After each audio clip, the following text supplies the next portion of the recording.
Justamente en la sección de perfiles de El Heraldo Televisión, hace apenas unos días, mi compañero Javier Solórzano sostuvo una entrevista con Mario Delgado, dirigente nacional de Morena. La conversación se basó en las elecciones de 2023 y también la presidencial de 2024. Lo dejó con la entrevista.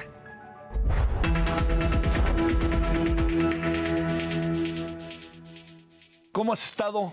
Muy bien, Javier. ¿Qué cuentas de nuevo? Con el gusto de verte. El gusto mío. A ver, dentro de estas cosas que uno ve, es controvertida tu presidencia en el partido, en Morena. Hay voces disidentes. ¿Está en riesgo ahora en septiembre, octubre tu dirección? ¿Qué alcanzas a ver de lo que pasa al interior del partido? Pues es normal, tiene que haber polémica. Un partido como Morena siempre habrá polémica, pero mira, nos ha ido bien, Javier, afortunadamente. Hemos actuado conforme a los principios del movimiento y en política los resultados cuentan. Sí. Nos ha tocado participar en 21 procesos de gobernador, hemos triunfado en 16. Vamos ahora al Estado de México, a Coahuila, podemos ganar esos dos estados, tenemos grandes posibilidades de ganar. Sí. Hicimos la reorganización interna, sí. Un Congreso Nacional, por primera vez después del 2015, había sido el último. Sí. Renovamos todas las estructuras estatales, los consejos estatales, el Consejo Nacional. Hay nuevos estatutos, nuevos documentos básicos y el partido está mejor organizado. Sí. Es un partido movimiento que siempre tendrá esta apertura hacia la ciudadanía. Así fue concebido por Andrés Manuel López Obrador. De repente, pues en los procesos de definición de candidatos, pues los que no ganan las encuestas, pues no les gustan y salen y descalifican el proceso. Pero Morena sigue siendo muy fuerte porque la gente ve la identidad de Morena con el presidente de la República, con el proyecto de la Cuarta Transformación, y sigue siendo el partido preferido de las y los mexicanos. ¿De qué tamaño es el agujero de Coahuila con Ricardo Mejía yéndose por la libre, pero sin dejar de plantear en su estrategia los principios de Morena e incluso su lealtad al propio presidente? Pues eso es una mentira, ¿no? Porque no es un candidato que esté ayudando a que haya un cambio en Coahuila, que la gente quiere que haya un cambio. Lo dicen los números, Javier. Guadiana le saca una ligera ventaja al candidato del PRI-PAN, PRD, es decir, Morena solo contra PRI-PAN, PRD. Tenemos una ligera ventaja. Nosotros vamos a consolidar. Hay un gobernador bien posicionado, ¿no? Bien posicionado, pero bien posicionado en los procesos electorales, porque están muy acostumbrados a meterle mano, a tratar de cambiar la voluntad de la gente, a la compra de voto masiva. Entonces nosotros vamos a consolidar nuestra ventaja. ¿Cuál es el reto en Coahuila? Bueno, que la gente que quiera un cambio identifique que la única posibilidad que hay es con Armando Guadiana, es quien tiene en términos reales la posibilidad de que haya un cambio. Entonces, la estrategia en Coahuila pues va a ser consolidar esa ventaja para llegar el día de la elección. Oye, se hizo un agujero, se hizo un hoyo, inquieta el asunto en función de lo que pueda pasar en la elección del 2024. Es preámbulo de que de repente, pues, una de las corcholatas diga, ¿y por qué yo no? Y me voy y no le creo a las encuestas. Todo eso, ¿qué alcanzas a ver? Es un mal precedente, sin duda, del PT. Ah, bueno. Porque además lo hizo a espaldas de Morena. Además, cuando teníamos ya un acuerdo, pues finalmente traicionan ese acuerdo y por alguna razón plantean la candidatura ¿Tienes de Mejía. Una idea de cuál es la razón? No lo sé. No lo sé, no nos dieron razones, pero pues es muy sospechoso en el ámbito de Coahuila. Local. Porque pues están siendo funcionales al gobierno del Estado, están siendo funcionales al PRI, PAN y PRD, impidiendo que Morena consolide su ventaja. Ese es un asunto que pudiera ahí generar dudas en el electorado, ¿no? Pues, sí, pero bueno, en el Estado de México vamos muy bien. ¿Sí? Ahí tenemos una campaña muy coordinada con una participación muy activa de los compañeros del PT en la precampaña, lo mismo que el Partido Verde, y pues eso nos ha ayudado a tener una ventaja muy consolidada en el Estado de México. Ahora, Mario, en el Estado de México no se puede pasar por alto la historia del PRI y del PAN, ¿no? En el Estado. Y cuando digo esto, es, por ejemplo, hace 6 años, la diferencia fue un 2 o 3%. Sí, no, hace 6 años sin duda hubo fraude, Javier. Me tocó participar muy de cerca con la maestra Delfina. A mí me tocó ¿te acuerdas uno de los debates? Sí, exacto. Sí. Y ahí donde la maestra dijo que íbamos súper requete bien. Sí, era un bonito titular para un periódico, ¿no? Vamos súper requete bien, ¿no? Ese concepto.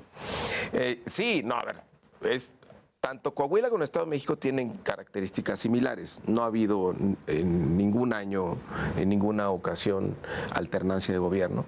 Siempre ha gobernado el PRI, más de 90 y tantos años, y son gobiernos que se meten mucho a la elección. Sí.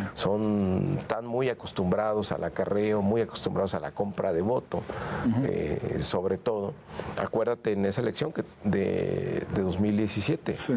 Pues las casillas, zapatos que hubo todo en la zona rural, la participación del 100% en algunas comunidades, pues cosas muy, muy extrañas que son imposibles de creer. 2-3%. Sí, no, pues desde mi punto de vista fue un robo. Ahora, estamos en mejores condiciones. Eso sí. Que en 2017. La maestra es más conocida, nuestro partido está mejor organizado y se acumulan 6 años más de decepción en la gente, de ganas de que cambie ya las condiciones de vida del Estado de México. Entonces, meter la mano del mazo, ¿no? Eso pues ojalá no. Hasta ahorita no ha metido la mano. No es lo mismo que hace 6 años, ojalá no la meta porque se ve. Sí, ya a estas alturas es difícil. Sí. Ya no puede pasar desapercibido y pues sería muy, muy lamentable que metiera la mano, porque creo que aunque meta la mano, no le da, Javier. O sea, la gente ya decidió que quiere otra cosa en el Estado de México y la maestra. Pues además ella personalmente representa los valores opuestos a lo que ha sido la clase política mexiquense, sobre todo la priista, ¿no? La maestra es una persona amable, sencilla, frente a la arrogancia, frente a la indiferencia de estos gobernantes. La maestra pues tiene el concepto de la honestidad como eje de su vida y acá pues tienes grupos que se han dedicado a saquear al Estado. Si es un cambio. Sí. Es un perfil diferente. Totalmente diferente. Sí. Ahora, estos asuntos en los cuales se involucra la maestra, que el 10%, que los salarios, que todo esto cuando estaba en Texcoco, ¿podrá ser una especie de esqueleto en el closet que en algún momento dado salga, alguna cosa así? Pues ¿o qué piensas? Querido, básicamente el PRI y el PAN se han dedicado a meter eso en redes sociales todo el tiempo. Es muy difícil, Javier, que le quieran atribuir a la maestra algún acto de deshonestidad cuando ella es una persona absolutamente transparente, que la ves y sabes que no sería incapaz de hacer un acto de corrupción. Es una mujer, una maestra, pues que lleva toda su vida viviendo en la misma casa. O sea, no cuadra. Entonces, cuando tratan de montarle eso, la gente no se lo cree y eso sí lo tenemos muy medido. Gente no va a creer que hay un acto indebido por parte de ella, cuando es una mujer que tiene unos valores que saltan, que los vive. Sí, las encuestas muestran algo que es muy importante. Cuando hay otro tipo de mediciones, no solo la popularidad, la empatía que tiene la gente con ella, ¿no? Sí. Ese es un factor. O sea, me identifico con ella. Pero además, el contacto con la gente te sirve como para percibir la esencia de las personas. Y la esencia de la maestra es nobleza, es pureza, es una mujer de un corazón muy, muy grande. Y eso contagia a la gente. Ese es como el ambiente que hay en los eventos de campaña, un gran cariño de la gente hacia allá.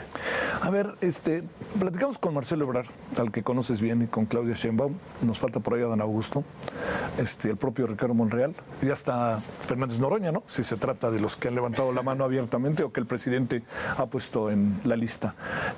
Marcelo Ebrard nos decía que el piso no está tan parejo ahorita. Y daba una explicación que suena sensata y sobre todo tú que estuviste en gobierno lo vas a entender. Dice, no es lo mismo ser jefa de gobierno de la ciudad, ser presidente, coordinador de la fracción parlamentaria de Morena en el Senado, ser secretario de Gobernación, que andar por el mundo, ¿no? En donde de repente te ven y no te ven. Entonces tendrá que llegar el momento en donde todos partamos desde cero y estemos en piso parejo para el 2024. De esto que piensas, conociendo muy bien a los 4. Pues yo lo plantearía diferente. A ver. Yo creo que tienen plataformas extraordinarias. La Cancillería, la Jefatura de Gobierno, el Senado, la Secretaría de Gobernación, que son plataformas que te dan una gran exposición. Y bueno, a lo mejor Marcelo Ebrard anda viajando, pero la gente se entera lo que anda haciendo en favor de nuestro país. Y estamos en un tema donde la gente va a elegir a través de las encuestas. Entonces, tiene que ver con el proceso de formación de opinión de la gente. Y eso, pues, tiene que ver con lo que hacen todos los días, con los resultados que muestran todos los días desde el encargo que tienen actualmente y el comportamiento evidentemente que tienen con el proyecto, su relación con el presidente de la República. Entonces la gente se va formando una opinión. ¿Y qué mejor para evaluarlos que lo que están haciendo actualmente? Y yo creo que por eso el presidente dice son de primera, ¿no? Porque están haciendo además un trabajo extraordinario en la Cancillería, Marcelo Ebrard. Aquí en la Ciudad de México, la jefa de gobierno me parece que tiene un gobierno como pocos ha habido, en muchos de los temas, muy innovador también. Adán Augusto pues, ha sido un factor que ha movido la política mexicana, porque es el operador más cercano al presidente, y yo, por ahí se enojaron por un comentario que hice, pero yo como presidente de un partido, pues evidentemente que nos ayuda la conducción política que logra Adán Augusto. Con las demás fuerzas políticas indirectamente somos beneficiarios. Y Ricardo, bueno, pues tendrá un perfil polémico, a veces coincidirá, a veces no, con algunas iniciativas, pero me parece que si revisa sus votaciones, pues ha tenido lealtad al proyecto. Yo compartí con él, yo fui el coordinador de los diputados los primeros 3 años, y todas las reformas constitucionales y todas las reformas de distintas leyes las sacamos adelante. Sí. Oye, ¿cuál es la ruta crítica que viene? A ver, le preguntas hace 6 meses le preguntabas a Claudia Sheinbaum y a lo mejor hasta decía que a lo mejor renuncia al cargo, ya veremos. Marcelo Ebrard también me dio la impresión de que hay que renunciar al cargo y echarse a andar. Pueden estar haciendo las dos cosas a la vez. ¿Cuál es la ruta que tú imaginas o cómo imagina la dirigencia de Morena que debe de ser esto de aquí a, ¿qué? ¿Enero del año que entra? Antes, septiembre, octubre. Octubre, noviembre. Octubre, noviembre de este año. Mira, primero se va a ir rapidísimo. A ver. Estamos concentrados en el Estado de México. Primero, el Estado de México. Sí. Después de la elección del Estado de México. Coahuila. Y Coahuila. Sí. Habrá convocatoria. Es decir, en la segunda mitad de junio, primeras semanas de julio, tendremos una convocatoria abierta para ver quién se inscribe. Oye, a lo mejor se inscriben un chorro, ¿eh? Seguramente. Sí, pues y tendrán la libertad de hacerlo, ¿eh? Sí. Así es Morena. Entonces, vamos a ver cuándo se inscriben. De la lista de los inscritos, se pasan al Consejo Nacional. Sí. El Consejo Nacional pues tiene más de 250 integrantes. Lo preside Alfonso Durazo. El Consejo va a filtrar. Va a decir, a ver, estos 5, estos 10, estos 15 perfiles tienen que ir a una primera encuesta. Sí. Se realizará la primera encuesta, julio, agosto, y saldrán los finalistas. ¿Cuántos? Pues pueden ser 2, pueden ser 3. ¿Cuál será el criterio de selección? ¿Los que tengan cuánto? ¿Tienes una idea? Todavía no lo definimos, Javier. Todo esto se tendrá que definir antes de la emisión de la convocatoria, ¿no? ¿Cuántos finalistas? No lo sabemos, depende de cómo salgan los resultados de la primera encuesta, quienes realmente son competitivos para pasar a la segunda y etapa final.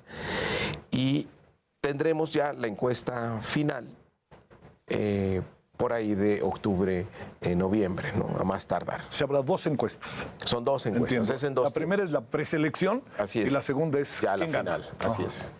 Y de ahí, la fecha límite, o algo que debemos tener muy en mente, es que quien sea el candidato o candidata tendrá que renunciar el 2 de diciembre, que son 6 meses antes que marca la Constitución, para competir por el cargo. Entonces, digamos, sería como nuestra fecha límite, aunque a nosotros nos gusta resolver antes. O sea, oye, máximo... ¿hay pre-campaña de las corcholatas o no? No, es que ese es un proceso sui generis. A ver. El tema de renuncias es pensando que sí vamos a tener una precampaña. Sí. Pero el hecho de renunciar para tener esta especie de competencia sí podría fijar antecedentes ante las autoridades electorales de actos anticipados de campaña. Por eso tenemos que ser Sí, cuidado con la ley. ¿no? Y por eso, digamos, tenemos que ponernos de acuerdo en estos conceptos de piso parejo, también el tema de debates, cuándo serían y bajo qué formato. Va a haber debates. Pero todo esto será después del Estado de México. Tenemos que concentrarnos en lo del Estado y emitiremos convocatoria. ¿El fiel de la balanza es el presidente? No, el presidente ha dicho lo que el pueblo mande, ¿no? ¿Pero tú no crees que el presidente, en frío te lo digo, pues sea un factotum? Sí, pero el presidente, a ver, yo creo que al presidente lo que lo mueve es la historia. Él siempre lo dijo, quiero ser uno de los mejores presidentes en la historia de este país. Y su planteamiento siempre ha sido regenerar la vida pública del país. Entonces, no puede él hacer lo mismo que hacían los anteriores, porque entonces al propio movimiento lo metería en una dinámica que tarde o temprano lo llevaría a la implosión. Entonces, esta nueva cultura política, esta regeneración de la vida pública, que haya otros valores, estas referencias hacia otros valores en el ejercicio de la política, pues él es el que los está marcando. Entonces, por eso él, digamos, juega a lo seguro, pues porque tiene 3 perfiles que él se siente satisfecho y les tiene confianza. O sea, no 3, no 4, bueno, 3. 4, ponle, Sí. que ha caminado con ellos muchos años, los conoce bien. Sí, para todos. Entonces, ¿qué dice? Pues que la gente decida. Pero además, en un término pragmático de la política, cuando tú haces candidato a quien gana este proceso de selección mediante encuestas, estás encontrando a quien tiene un potencial electoral mayor. Por eso nos va también, mira, por eso critican mucho las encuestas. Así empezaste tú esta entrevista. Pero ahí están los resultados. Que la encuesta es completa y te detecta quién tiene el potencial de triunfo mayor. Entonces, mediante este mecanismo hemos ganado 16 gobernaturas en 2 años. No está mal, ¿no? Oye, entonces, a la presidencia, pues quien gane la encuesta es quien tendrá el potencial de ganar las elecciones. A ver, como para cerrar la parte y luego entremos contigo, que va a ser de tu vida, ¿no? Que esa es la otra parte. A ver, ¿cómo te imaginas el 2 de octubre, fíjate qué fecha, del 2024? ¿Hay vida sin López Obrador? El 2 de octubre, sí, bueno, tendremos un día del nuevo presidente. Vamos a partir que ganó, fíjate, estoy siendo magnánimo, vamos a partir de que ganó Morena, pero ¿qué sería el 1 de octubre en la tarde, el 2 de octubre, 3 de octubre? ¿Cómo será la vida cuando el presidente dice que se va a la chingada? Pues sí, se va él, pero deja su legado, Javier, que es un legado, es una herencia política que va a ser muy difícil de cambiar, por fortuna. Y además él ha procurado que la gente se quede con eso. Imagínate, a ver, el próximo presidente o presidenta, que diga, no, ya no tenemos lana para subir las pensiones de los adultos mayores. No tiene margen para hacerlo. O que diga, híjole, es que ya nos cansó esto de la austeridad, vamos a subirle un poquito el sueldo a los funcionarios públicos. Imposible. O que digan, híjole, pues sí, vamos a dejar que la gasolina, pues si sube el precio internacional, que suba. Tampoco se puede. Nada de que, bueno, ahora lo de los impuestos en la frontera ya tuvieron mucho tiempo, estuvieron a la mitad, o que una negociación del salario mínimo tenemos que regresar a que no aumente más que la inflación. Es decir, hay cosas que ya cambiaron para siempre en favor de la gente, que los tiene la gente asumidos. Y ese es el legado de López Obrador. Por eso es la 4ª transformación, por eso no es solo un gobierno más y se va como una anécdota en la historia del país. O sea, él está haciendo el trabajo para que sea un punto de inflexión en la historia de nuestro país. Y sí, se puede ir a su rancho, pero su legado va a estar muy vivo y muy presente, y el siguiente presidente se tendrá que conducir en los márgenes de ese legado. Tendrá que construir a partir del legado de López Obrador, pero no modificarlo. Hay conceptos que ya se quedaron y que la gente hizo suyo. Por eso es una transformación y por eso es una revolución de las conciencias. A ver, déjame cerrar, Mario, con la Ciudad de México. Que como sea algo, algo pasó el 2021, ¿no? Sí. Algo, sí. Y como dicen, las derrotas importan, pero más importa asumirlas, ¿no? O sea, yo tengo entenderlas. Y sí, claro, yo creo que una vez lo platicamos, yo creo que el 2018 siguen sin entenderlo los partidos de oposición. La clave es si Morena entendió el 2021 y la pregunta es, no puede ser cualquier candidato al gobierno de la ciudad, ¿eh? Ya dijo Omar García Harfuch que no va, ¿no? Pero te ves en la lista, te ves ahí, estuviste en el gobierno de la Ciudad de México, has estado trabajando directamente en diferentes momentos en la Ciudad de México, conoces quienes han gobernado la Ciudad de México, has sido parte de sus equipos. ¿Qué has pensado ahí? Mira, Javier, a ver, evidentemente que toda mi vida he participado aquí en la Ciudad de México, toda mi vida política ha sido aquí en la Ciudad de México, pero estábamos hablando del 24 sí. Y de la importancia que tiene hacia adelante para nuestro país. Y este proceso no va a ser fácil, o sea, aunque se lleven bien.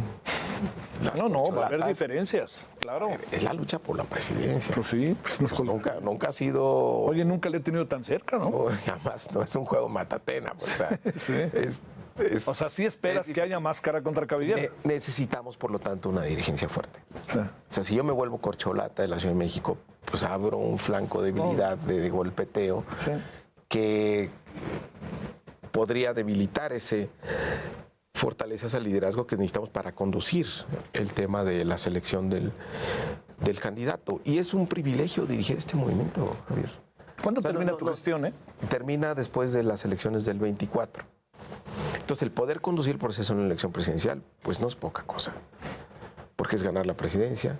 Vamos a 9 gobernaturas también en el 24, podemos ganar la mayoría de ellas. ¿El Congreso? Me ha tocado ganar 16 gobernaturas, seguramente este año llegaremos a 18, ponle otras 6 en el 2024, pues no está mal.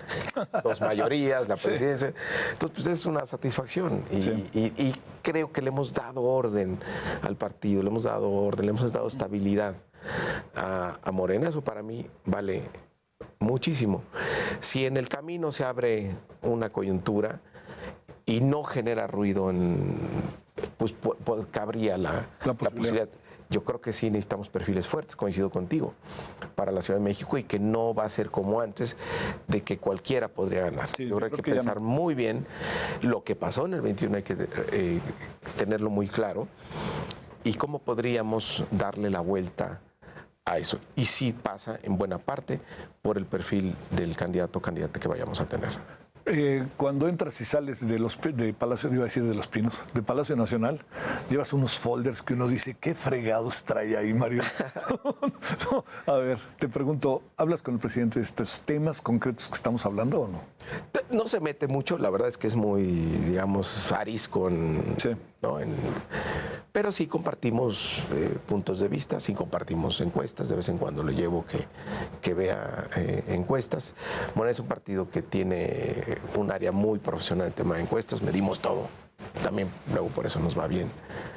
Hay que profesionalizar esa parte quién es quién, claro, en la política, exactamente. Sí. Entonces, te diría que no nos sorprende nada, no vamos midiendo las cosas desde antes y más o menos vemos qué va a pasar. Es lo que se habla con él. Entonces, sí, además siempre es muy gratificante poder hablar con él, la visión de país que tiene, porque a mí como dirigente de partido me sirve mucho, ¿no? Sí. Para apoyarlo, para toda la narrativa que tiene Morena, pues sin duda es en torno en apoyar el proyecto del presidente. Bueno, uno sabe que para donde te muevas con cualquier corcholata, será ahora sí que casi que una cosa terrible, ¿no? Tú tienes que mantener un equilibrio, etcétera. Y es difícil, Javier. Oye, pero trabajaste con Marcelo, fuiste muy cercano a Marcelo, por mencionar un caso concreto. Sí, muchos años estuve con él, pero Marcelo sabe cuál es mi papel. Y todas las corcholatas saben que no pueden tener complicidades conmigo. No. Porque le debo una gran lealtad, primero al presidente y segundo al movimiento. Si yo tomo partido, Javier, le hago un daño tremendo al movimiento. Porque ¿con qué derecho voy a tratar yo de incidir si ni siquiera el presidente lo hace? Si alguien tuviera derecho, si alguien podría reclamar ese derecho, sin duda es el presidente, que es el gran promotor de este movimiento.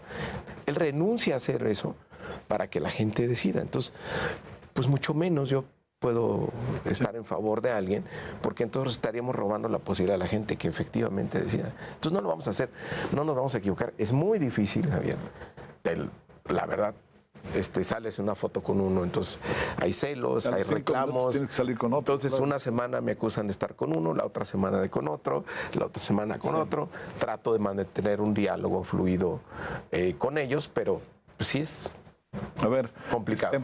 Termino preguntándote, a ver, con objetividad, en el análisis político, es inevitable porque eres dirigente del partido mayoritario, ¿ves a la oposición tan perdida o la ves a veces más como un discurso político de que está perdida y hay paz? ¿Tú no crees que pueda de repente meterles un susto? No tienen liderazgos claros. Sí. Tendrán que encontrar una forma de que alguien los encabece. Yo creo que evidentemente en cuanto se acerquen los tiempos, pues sí van a tener su ronchita, sí van a tener ahí su fuerza. Nosotros no nos confiamos, nosotros seguimos trabajando, nosotros seguimos fortaleciendo al movimiento. Por ejemplo, ganar el Estado de México es muy importante, ganar Coahuila también es muy importante.